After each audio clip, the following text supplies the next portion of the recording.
ये जो 10 मैंने नाम पढ़े हैं, इसमें से 8 ये चिदंबरम एंड कंपनी के समय में आतंकवादी घटना घटाने वाले लोगों को नरेंद्र मोदी जी ने, ये हमें पूछते कहां गए? अरे भाई, आपके समय में जो छुप गए थे उनको चुन चुन कर हमारी सेना ने समाप्त कर दिया है। और ये 10 नहीं, कल राजनाथ जी घबराते घबराते बोले हैं, अब ऑथेंटिक शब्द का है, मैं बढ़ा नहीं सकता, मगर कम से कम 100 लोगों को हमारी सेना ने समाप्त, 100 से अधिक लोगों को हमारी सेना ने समाप्त करने का कहा। मान्यवर, और इस पर भी गर्व नहीं कर सकते आप? इस पर भी गर्व नहीं कर सकते?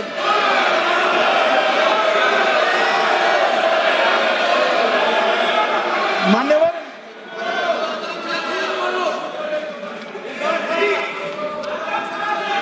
मान्यवर 7 मई को 1:26 पर 22 मिनट पर ये हमारा काम समाप्त हो गया।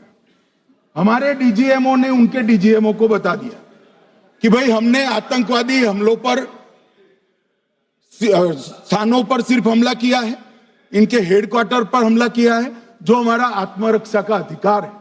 पूरी दुनिया इसको एक्नॉलेज करती है। ऐसा नहीं हो सकता है मनमोहन सिंह के समय की तरह कि वो आकर मारेंगे और हम चुपचाप बैठे रहेंगे और जाकर चर्चा करेंगे। नरेंद्र मोदी सरकार, ऐसा नहीं हो सकता। डोजियर भेजते रहेंगे।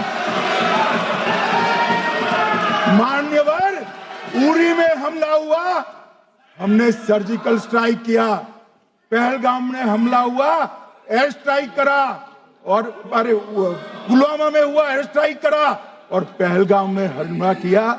100 किलोमीटर अंदर जाकर 9 अड्डों और 100 से ज्यादा आतंकवादी को समाप्त। मान्यवर, अब देखिए, हमने तो हमला किया था पाकिस्तान स्थित टेररिस्ट ठिकानों पर। अब पाकिस्तान से गलती हो गई, टेररिस्ट ठिकानों पर जो हमला किया था उसको वो अपने पर का हमला मान बैठे, और पूरी दुनिया में कहते थे कि हमारा टेररिज्म से कोई लेन देन नहीं है। ये तो अब ऐसे ही ग्रुप करते, हम तो विक्टिम है, जो मनमोहन सिंह ने सर्टिफाइड भी कर दिया था कि ये भी विक्टिम है। मान्यवर, मगर दूसरे दिन इनकी श्रद्धांजलि का कार्यक्रम हुआ और पाकिस्तान को मालूम नहीं पड़ा कि ये पूरी दुनिया देखेगी। सेना के आला अफसर उनके नमाजे जनाजा में उपस्थित हुए, उनके जनाजे को कंधा दिया, और ये सारे आतंकवादियों के जनाजे के जुलूस के अंदर पाकिस्तानी सेना, इनके अफसर, आईएसआई के अफसर, वहां की पुलिस के अफसर अश्रुभीनी आंख के साथ जुड़े थे। और मान्यवर, ये सिंदूर ने पाकिस्तान को पूरी दुनिया में एक्सपोज कर दिया कि पाकिस्तान के अंदर टेररिज्म, स्टेट स्पॉन्सर्ड टेररिज्म है। ये पूरी तरह से, मान्यवर, पूरी तरह से एक्सपोज हो गया। 8 मई को पाकिस्तान ने हमारे रिहायशी इलाकों में हमला किया, हमारे सेना के अड्डों पर हमला किया, मगर एक भी मिसाइल से उनका कुछ नुकसान नहीं कर पाई। बहुत नजदीक से की हुई गोलाबारी के कारण हमारे एक गुरुद्वारा टूटा, एक मंदिर टूटा, कुछ हमारे नागरिक हताहत हुए। और दूसरे दिन 9 मई को मोदी जी ने सेना को हुक्म दिया, एक मीटिंग करी, राजनाथ जी, मोदी जी, एनएसए, सेना के सारे अध्यक्ष, और जवाब देने का तय किया, और उनके 11 एयरबेस को क्षतिग्रस्त करने का काम किया।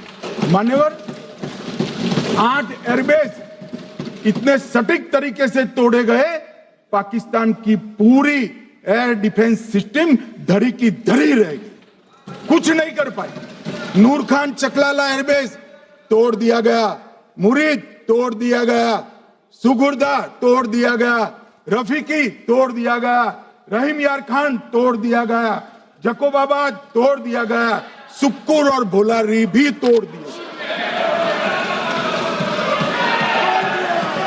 और सुकूर, लाहौर, अरिफवाला, चुनेन, झकोकाबाद और नया चोर, ये 6 रडार सिस्टम भी उनके पूरी तरह से ध्वस्त कर दिए गए।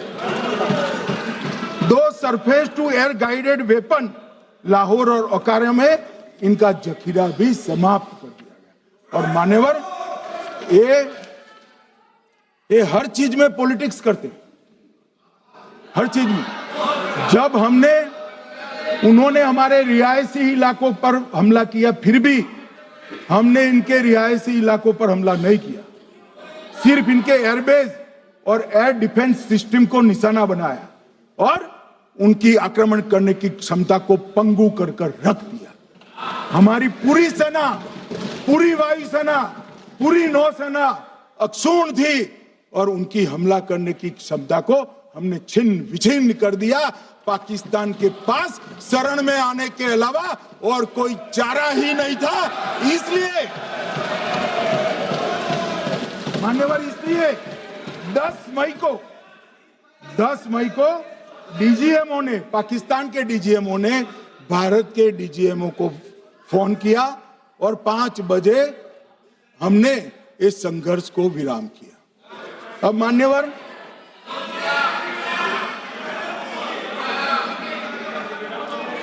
ये लोग कल सवाल उठा रहे थे कि इतनी अच्छी पोजीशन में थे, आपने युद्ध क्यों नहीं किया? युद्ध के कई परिणाम होते हैं मान्यवर, करना न करना वो सोचकर करना पड़ता है।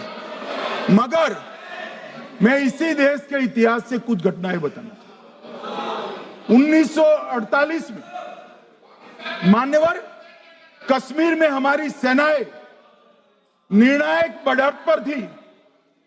सरदार पटेल ना बोलते रहे, जवाहरलाल नेहरू जी ने एक तरफा युद्ध विराम कर दिया। और मान्यवर, मैं बड़ी जिम्मेदारी के साथ कहता हूं, मैं इतिहास का विद्यार्थी हूं।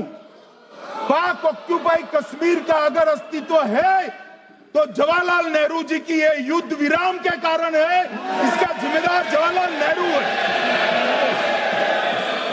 मान्यवर, 1960 में सरदार पटेल ने विरोध किया था, गाड़ी लेकर आकाशवाणी तक गए थे, घोषणा न करते दरवाजे बंद कर दिए थे।